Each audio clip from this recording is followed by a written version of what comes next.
If you want to install Google Keyboard on the Samsung A36 5G, you will have to start by opening Google Play Store, click search, and at the top you will have to input this phrase GBoard.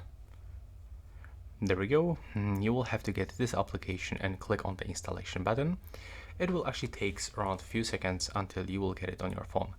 And then I'm gonna quickly show you how you can set it up as default and replace the Samsung keyboard. So now just wait for it. It will actually take a few moments.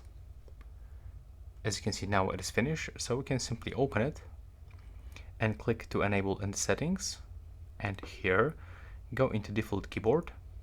As you can see here, we can find the Samsung keyboard, but when you scroll down and tap on this icon, we can turn on GBoard, and now as you can see, we can finally switch into the GBoard application from Google. And as you can see right now, we can get it as default.